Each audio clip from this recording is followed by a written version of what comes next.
नमस्कार, आप देख रहे हैं एबीपी गंगा। मैं हूं स्नेहलता। प्रदेश एट 360 की शुरुआत करेंगे, जहां इन दिनों गोरखपुर शहर के भाजपा विधायक राधा मोहन दास अग्रवाल का एक वीडियो वायरल हो रहा है, जिसमें वो विवादित शब्द बोलते दिखाई दे रहे हैं। हालांकि एबीपी गंगा इस वीडियो की पुष्टि नहीं करता है, लेकिन जान लीजिए विधायक राधा मोहन दास कहते दिख रहे हैं कि चुनाव आने पर सब सफाई हो जाते हैं और काम वो कर रहे हैं। इतना ही नहीं, इस वायरल वीडियो में वो ये भी दावा करते दिख रहे हैं कि वो अपना काम कराने में खुद सक्षम हैं।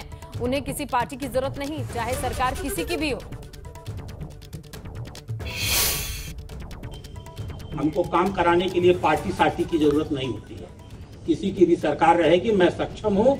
जो मेरा काम नहीं करेगा उसका इलाज कर देता हूँ विधानसभा। मेरा काम होता है, किसी की सरकार। यूपी की सियासत हर रोज करवट ले रही है। अब खबर है कि बसपा के 6 विधायक सपा में शामिल होने वाले हैं। 30 अक्टूबर को प्रयागराज में अखिलेश की रैली के दौरान बसपा के 6 समेत कुल 7 विधायक समाजवादी पार्टी की सदस्यता लेंगे। ये भी जान लीजिए कि बसपा के यही 6 विधायक हैं जिन्होंने राज्यसभा चुनाव के वक्त सपा का साथ दिया। विधानसभा उपाध्यक्ष चुनाव में भी क्रॉस वोटिंग की थी। अब खबर ये मिल रही है कि सपा में ये शामिल होने वाले हैं। बसपा विधायक हाजी मुस्तबा सिद्दीकी, हाकिम लाल बिंद, सुषमा पटेल, असलम चौधरी, हरगोविंद भार्गव और असलम रायनी को सपा विधानसभा चुनाव में टिकट भी देगी। 7वां विधायक भी प्रयागराज मंडल से ही किसी दूसरे दल को बताया जा रहा है, जिसने पिछले दिनों विधानसभा उपाध्यक्ष चुनाव में क्रॉस वोटिंग की थी। एबीपी गंगा से प्रयागराज के प्रतापपुर से विधायक मुस्तबा सिद्दीकी ने सपा में शामिल होने की पुष्टि भी की है। तो इस तरीके से देखिए किस तरीके से उत्तर प्रदेश की सियासत करवट बदलती दिखाई दे रही है। 7 वो नाम हैं जो बसपा से सपा में शामिल होंगे और बकायदा आगे तक की प्लानिंग हो गई है। किस तरीके से पहले से ये जमीन तैयार दिखाई देती है और अब इस पर औपचारिक मुहर भी लग जाएगी। प्रयागराज में एक रैली जिसमें अखिलेश शामिल होंगे, उसे संबोधित करेंगे, वहीं से इसकी औपचारिकता भी घोषित कर दी जाएगी।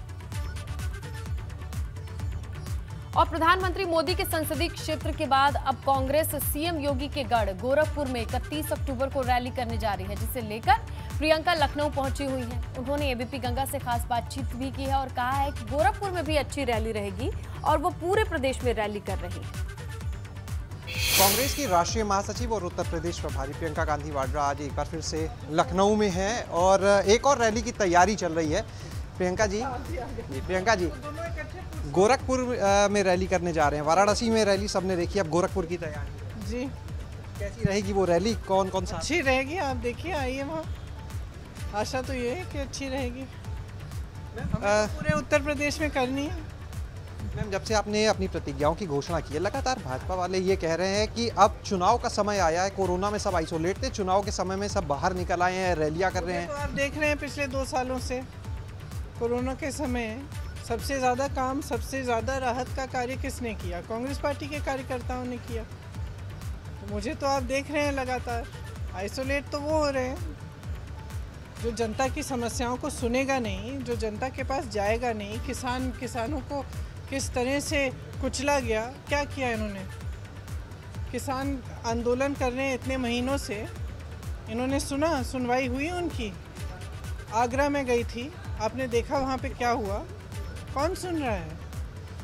ये लोग सिर्फ अपने बड़े बड़े उद्योगपतियों के मित्रों की बात सुनते हैं। गरीबों के लिए, किसानों के लिए, दलितों के लिए, महिलाओं के लिए कोई सुनवाई नहीं है इस प्रदेश में। तो उनका ये कहना तो हास्य है। आइसोलेट वो हो रहे हैं। आइसोलेट वो होता है जो जनता के पास जाता नहीं है, जनता की बातों को सुनता नहीं है, जनता की समस्याओं को सुलझाने की कोशिश नहीं करता। भाजपा लगातार अलग अलग वर्ग के करें जो करना चाहते हैं। मैं कह रही हूँ कि उनको जनता के पास जाना चाहिए, लोगों की समस्याओं को सुनना चाहिए। तो यहाँ पर हमने सुना प्रियंका गांधी को, जिन्होंने साफ कहा कि भाजपा सिर्फ आरोप लगा रही है। आइसोलेट खुद भाजपा वाले थे और कांग्रेस के जो कार्यकर्ता थे वो खुद लगातार जनता के बीच में थे। और अगर बात की जाए गोरखपुर की रैली को लेकर, तो उनका साफ कहना है कि गोरखपुर की रैली भी भव्य होगी और आने वाले समय में अगर बात की जाए तो जनता अपना मन कांग्रेस के लिए बना चुकी है। कैमरा सहयोगी प्रमोद के साथ शैलेश अरोरा, एबीपी गंगा, लखनऊ। लखनऊ आने के बाद प्रियंका ने शिक्षक महासंघ के पदाधिकारियों से मुलाकात की है। प्रियंका से मुलाकात के दौरान शिक्षक संघ और कर्मचारी संघ के नेताओं ने प्रियंका के सामने अपनी समस्याओं और मांगों को रखा। प्रियंका से बातचीत के दौरान कर्मचारी और शिक्षक संघ के नेताओं ने पुरानी पेंशन बहाली का भी मुद्दा उठाया, जिस पर प्रियंका ने उन्हें आश्वासन दिया कि 2022 के लिए जारी होने वाले कांग्रेस के घोषणा पत्र में सभी मांगों का ध्यान रखा गया है और नहीं तो रखा जाएगा। दरअसल चुनाव से पहले फिर से सभी क्षेत्रों के कर्मचारियों और यूनियन के संपर्क में है प्रियंका। उन्हें विश्वास दिलाने की कोशिश में है। यूपी में सरकार बनने पर उनकी सबसे बड़ी हितैषी कांग्रेस ही रहेगी, ऐसा वो भरोसा भी दिलाना चाहती है। पूरे उत्तर प्रदेश के कर्मचारी और शिक्षकों की पुरानी पेंशन जो व्यवस्था थी वो समाप्त कर दी गई। वर्तमान सरकार के समय से लंबे समय से प्रदेश के लगभग सभी कर्मचारी और शिक्षक संगठन आंदोलन कर रहे हैं और वर्तमान जो सरकार है ये देश में भी है और प्रदेश में भी है और देश में भी प्रचंड बहुमत की है और उत्तर प्रदेश में भी प्रचंड बहुमत की है। आज इनके पास पूरा विकल्प है कि ये पुरानी पेंशन बहाल कर दें, लेकिन तमाम आंदोलनों के बाद भी आज तक पुरानी पेंशन बहाल नहीं की गई। इसको लेकर के आज भी प्रदेश के सभी जनपदों में धरना प्रदर्शन था। और उधर हरदोई पहुंचे सुभासपा अध्यक्ष ओम प्रकाश राजभर ने एक बार फिर सरकार पर हमला बोला। फिर से बंगाल की तरह यूपी में भी खदेड़ा होबे की बात कही। ओपी राजभर ने बताया कि 27 नवंबर को महाराजा सहिल्य सिंह अर्कवंशी की जयंती पर कार्यक्रम और रैली होगी, जिसमें अखिलेश यादव समेत कई बड़े नेता मौजूद रहेंगे। 60 पैसा पर यूनिट बिजली खरीद के ये गुजराती, ये बाबा और बीबी मिल करके दिल्ली से लखनऊ तक 60 पैसे की बिजली पर यूनिट खरीद के 7 रुपया ग्रामीण इलाके में और 8 रुपया शहरी इलाके में बेच रहे हैं। यही इनका विकास है। ये आए हैं बहकाने के लिए। बहुत पढ़ाया भाजपा के लोगों ने, भारतीय जनता पार्टी के नेताओं ने प्रदेश और देश की जनता को पढ़ाया पाठ 16 दूनी 8। उधर पश्चिमी यूपी में जयंत चौधरी रैलियों में जुटे हुए हैं। आरएलडी की आशीर्वाद पथ यात्रा मुरादाबाद और रामपुर पहुंची। यहां जयंत चौधरी ने जनसभा को संबोधित किया और इसके साथ ही सरकार पर निशाना साधा।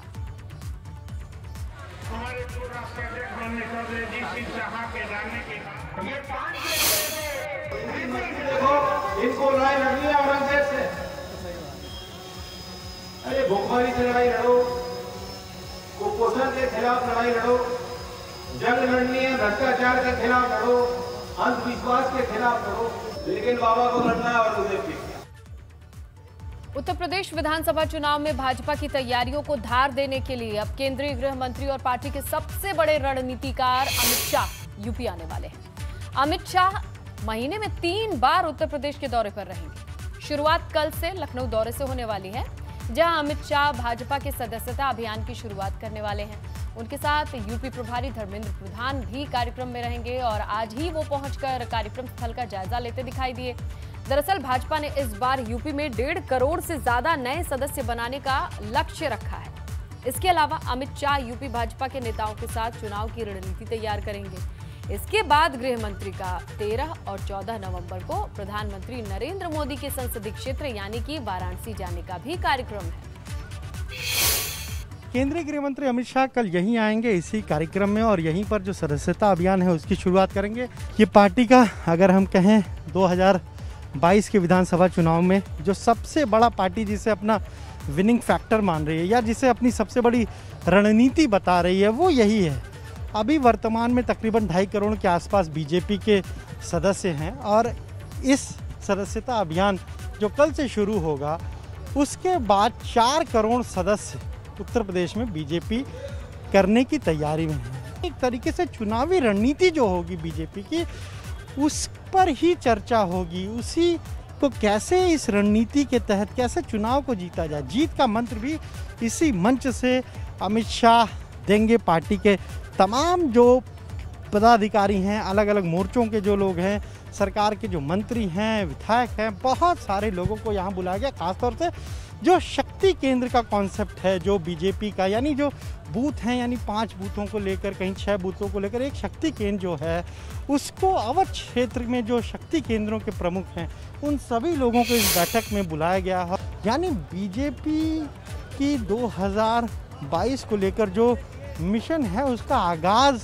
कल हो जाएगा और यहीं इसी डिफेंस ग्राउंड से होगा जब खुद केंद्रीय गृह मंत्री अमित शाह यहाँ पहुँचेंगे, सदस्यता अभियान की शुरुआत करेंगे जिसे नाम दिया है मेरा परिवार भाजपा का परिवार। कैमरा जितिन के साथ अनुभव शुक्ला, एपी गंगा, लखनऊ।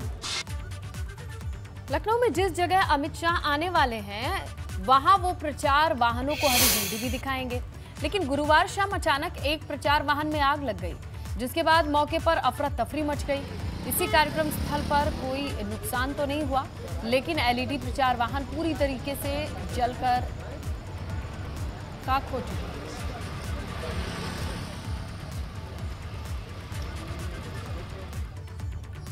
और उधर मऊ में हुई ओम प्रकाश राजभर की रैली को लेकर भाजपा और सपा के बीच हो रहे वार पलटवार के बीच कल उसी रैली का एक वीडियो भी सामने आया है, जिसमें रामकोला से सुभासपा विधायक रामानंद बौद्ध रैली में पहुंचे लोगों को 500-500 रुपए बांटते दिखाई दे रहे हैं। ये वीडियो उस वक्त का है जब अखिलेश यादव ओम प्रकाश राजभर के भाषण खत्म हो चुके थे।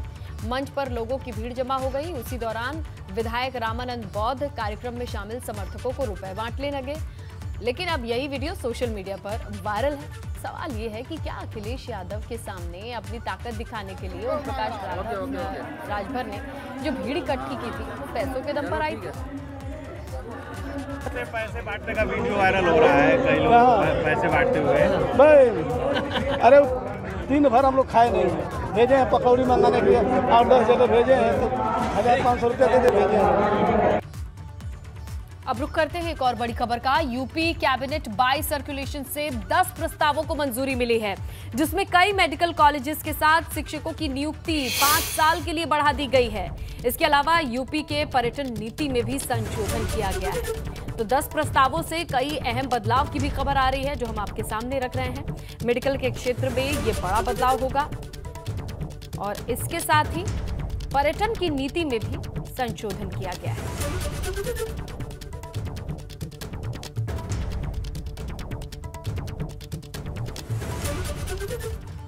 लखनऊ में दिवाली मेले विकास दीपोत्सव का उद्घाटन किया गया है। मुख्यमंत्री योगी आदित्यनाथ ने इस मेले का उद्घाटन किया। इस दौरान केंद्रीय मंत्री और चुनाव प्रभारी यूपी के धर्मेंद्र प्रधान भी रहे, साथ में दोनों डिप्टी सीएम थे। गोमती रिवर फ्रंट पर यह कार्यक्रम था।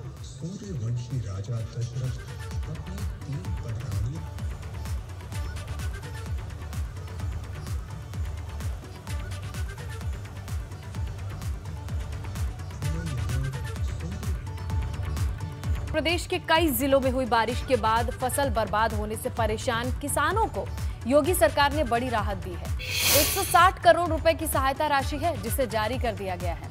44 जिलों के 5 लाख किसानों के लिए योगी सरकार ने 160 करोड़ की सहायता राशि जारी की है। सीएम ने प्रदेश के अधिकारियों को किसानों के नुकसान की हर हाल में भरपाई करने के निर्देश दिए हैं। बाढ़ प्रभावित इलाकों में नुकसान का आकलन किया जाए और ये प्रक्रिया तेज हो। अधिकारियों के मुताबिक अब तक 180 करोड़ रुपए के नुकसान का आकलन किया जा चुका है, जिसमें से 160 करोड़ रुपए की सहायता राशि किसानों को जारी कर दी गई है।